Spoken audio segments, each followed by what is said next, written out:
Something intriguing in regards to this current generation that we're in this era, is how many the vast amount of opposition that there is to this book. Regardless of how one person's leanings, religious leanings, or even if they might be atheists or irreligious, things that matter, it's still really surprising because again the opposition to this book and to all of those who adhere and follow this book is really quite intriguing in the matter of that people don't just like say, okay, well, that's what you believe and leave it at that. No, people actually gotta be adamant and vehement and militant in their opposition. Like say there's the meme floating around about the militant atheist and he's challenging Christians to debate him. No, I'm not going to do that because I know in the scriptures it talks about do not argue, do not answer a fool according to his folly, lest you be like him. So I'm just, and as well as in other scriptures and that Paul wrote to Titus and Timothy, it says don't get involved in arguments about endless genealogies and things like that. And so I'm like, no, I'm just gonna ignore it, let you do you, and we're just gonna leave it at that. I'm not gonna get involved with that because this is a waste of time. It's Matthew chapter 10, which is just pearls before the swine. I'm just throwing out these good pearls to somebody who's not received, who's not at that particular time in his or her life, or maybe never going to be ready to receive these said pearls. But again, the opposition say, and towards this book, and whether it be in Hollywood, it be in our own American governments all abroad. Of course, there are there's the governments, the dictatorships. There are Marxist governments, there's socialist governments, things like that. There's Venezuela, there's Russia, there's Cuba. We know about the atrocities that happened in Vietnam and places like that, and atrocities are still going on. Human slavery in the Middle East, in China, places all of that. All because those governments are the head, those people in leadership have rejected this book. It got me wondering, okay, well, a person might wonder from the outside looking in, okay, well, who's a rational thinker? Like just right in the middle. This draws right in the middle, the libertarian thinker. What is the reason? I mean, I look at, against me speaking as that person, I'm looking at outside at these governments like say like Mao Zedong and Joseph Stalin and Pol Pot and all of these people and Lenin and Mussolini and all of them, and they opposed this book. And what was the reason? Like, oh man, it got me questioning. But then I like okay, and then go to the American media and politicians and such, and they also oppose this book, and you want to wonder what is the reason why. But instead of just leaving it at the source, listening to all of them and what they're saying, all of those naysayers, what they're saying, and listening to those governments and what they're saying, and hey, because like say, for example, the Bible's banned in 53 countries. Did you know that? I hope you did. So, but instead, I'm actually going to go back to the source, read it, and figure out why people hate it so much. I mean, one of my favorite books is Ecclesiastes. Another one is Proverbs.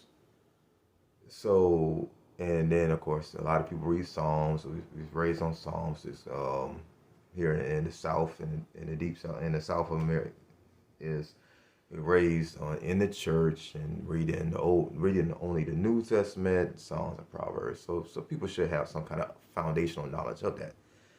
But for me, even though yes, I did rebel in my teenage years and in my early 20s, I rebelled against this book because that was just because I didn't want that sense of something or is holding me back. Someone is holding me back from enjoying my life per se. But when I come to find out in my later years, now I'm going to be entering my third phase or generation of life. That is 0 to 20, 20 to 40, and then 40 to 60. It's like that every set of 20 years. It's a different phase. So now entering, soon to be going to be entering my third phase of life. I'm wondering, okay, well, I now look back as a rational thinking man. I've blotted out what they're saying, and I blocked what they're saying, and now I'm just going to go back and go back to the source and read for myself. This is the problem. A lot of people, they just want to listen to what others are saying, and like, yeah, and that's they draw the conclusions, like, okay, well, I'm going to just reject it myself. No. 2 Timothy 2:15 says right there, point blank, for anybody who, no, don't just go by hearsay. You study. You study for yourself. Like, okay, well, why is people rejecting this? You go back and study for yourself. Study to show thyself approved unto the Most High, a workman of the faith who needed not to be ashamed, rightly dividing the word of truth. People are going to be spouting out a lot of different things, claiming to be speaking truth, when they're really just speaking a whole bunch of lies, half-truths, and errors, just blatant errors. So, again, I look at the celebrities and all this other people in Hollywood, and I look at all these satanic governments, and what are they saying? They're all saying is that do not adhere to this, but they don't ever, but the words, their threats are just empty, vague. They don't actually get down to the source, as I just did. And then looking at the source, what does it says? Is that Proverbs chapter 1, verses 7, the fear of Yahweh is the beginning of knowledge. But fools despise wisdom and instruction. My son, hear the instruction of thy father, and forsake not the law of thy mother. For there shall be an ornament of grace unto thy head, and chains about thy neck. Let's go back to verse 7. The fear of Yahweh is the beginning of knowledge. The beginning. People claim to be wise, Romans 1:18, claiming to be wise, but they're really fools, because they have rejected actual true knowledge, which is gnosis, which comes from the scriptures. He who is the founder of knowledge, the beginning of knowledge. To study him is the beginning of knowledge, Yahweh. People have rejected that and pursued their own knowledge, pursued their own wisdom, pursued their own mishmash of instruction, which actually is going to end up leading them to destruction. It says right here, but fools despise wisdom and instruction. The wisdom and the instruction, the Ten Commandments, that's drawn down, handed down from Moses upon Mount Sinai to the people. It's wisdom. It's an instruction. Honor thy father and mother. Do not take the name of Yahweh in vain. Do not covet your neighbor's wife. Simple things like this. Thou shalt not murder.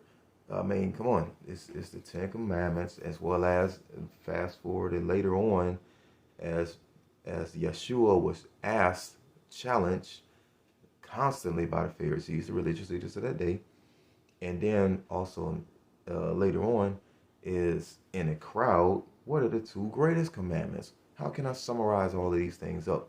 And he said is love Yahweh thy Elohim with all thy heart, soul, mind, and strength. And then love your neighbor as thyself.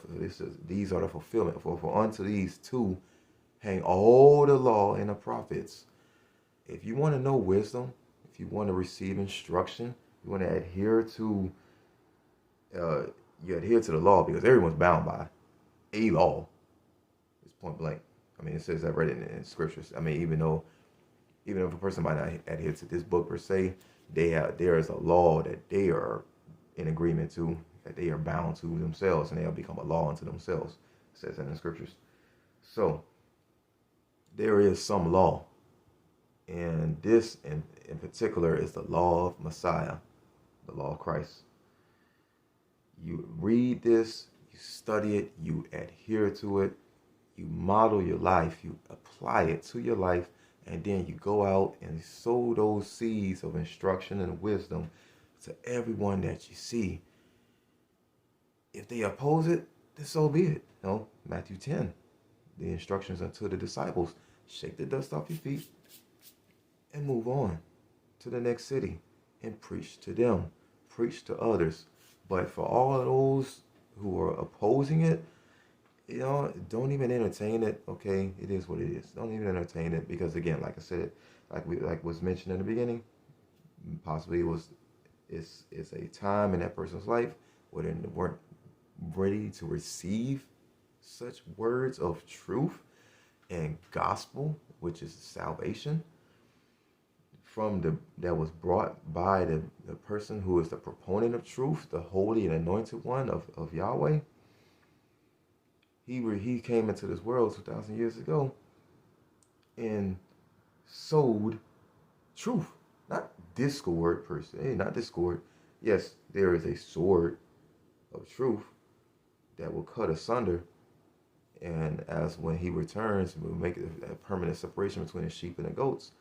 Again, those who heard the truth with their ears and followed it, not just with their eyes, but with their hearts, who followed after it, and those who rejected it.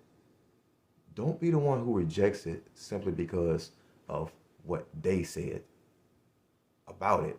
Because what I've been hearing all throughout my years on this planet, especially in my 20s and in my 30s, is people will just say anything so off the wall about the Bible, but they haven't actually read the Bible. Isn't that interesting? The people who often have the most to say about it are those who haven't even read it. But then think about the other way. Those who have actually read it don't have much to say about it, or aren't talking about it as much. Interesting. It's backwards. It's bizarre world, because what is up is down and what's down is up. And again, it just allows the people who, those militant, irreligious atheists, to just go about and all the others who oppose it, like say Muslims, Buddhists, Jehovah's Witnesses, Mormons, etc., they just go about and they just say a whole bunch of foolishness about Christianity, because they don't understand the gospel. They don't understand why the anointed one, the holy one, came into this world. They don't understand what he did. So they're just going to muddy up the waters. They're going to say, oh, well, you got to do this and this and this and this. Okay. Or they believe this and this and this and this. Or because you're one of them, so you believe this and this and this. And it's a whole bunch of foolishness. So, yes, a person can answer a fool according to his folly, waste time in sorting through all of that nonsense and all of the half truths and all of the falsehoods, if a person wants to, if a person is led to by the Ruach HaKodesh, or a person just ignore all that stuff, and like in the words, in the fashion as a person I model myself after, Ray Comfort, is you just go straight to the point. Like, yeah, you hear all of that, ignore it, and go straight to the point. This was actually a tactic of, there's a book called Tactics or so. I forget. I'll post a link in the description if I find it prior to uploading this video. But there's a book, like I said, called Tactics, and when I was doing door-to-door, and I know this video is getting long, when I was doing door-to-door sales years back for AT&T, and I was just selling, is my trainer, my field trainer, told me, it says, you listen to the opposition, those people who oppose what you're selling, because I was selling on like AT&T, something like that, the fiber cables. You listen to what they're saying, you kind of ignore what they're saying, and you stay on the script. You stay on topic. My topic, my goal, is to preach the gospel. Just to preach the gospel. Yes, people are going to be like, they're going to probably might throw in like, oh, what about What about knowing the Inquisition and the Crusades and blah, blah, blah. Like, well, that's Roman Catholicism. It has nothing to do with Christianity, but, media and the whole world seemingly lumps everybody together. Jehovah's Witnesses, Mormons, Roman Catholics, and Christians, Protestants, lumps them all together, and they are the same. But they're not. But a person going to be like, oh, well, what about this? And what about this? And what about, the priests and the cardinals and the pope? And then what they did in the past. I'm like, oh, just, okay. I'm not gonna answer to that. I'm talking to you about this. I'm gonna answer you about this. I'm gonna answer to you about, because people want to know Roman X and Romans 7. People want to know what will save me from this body of this decay, this body of death. What will save me? You tell them, you lead with the law. The laws are schoolmaster, which points us to Christ, points us to Messiah. This is in Galatians chapter 2, what Paul wrote. The laws are schoolmaster, which points us to Messiah. All the other stuff is irrelevant. We can talk about that later. But right now, we're going to talk about the gospel. Ignore what they're saying, because that's what I did. That's what I'm doing. Ignore what they're saying, and let's get straight to the book, straight to the source, straight to the gospel. That's what matters. What everybody else is saying, it does not matter in the greater scheme of things, and really even just right here in initial present time line, it still does not matter. Get back to the source. Get back to preaching wisdom and knowledge and instruction in the streets. And for all those who hear her voice, when she calls, they will answer. That's the key. That's the key. And hopefully that wisdom, that knowledge, will lead them into salvation. Until next time.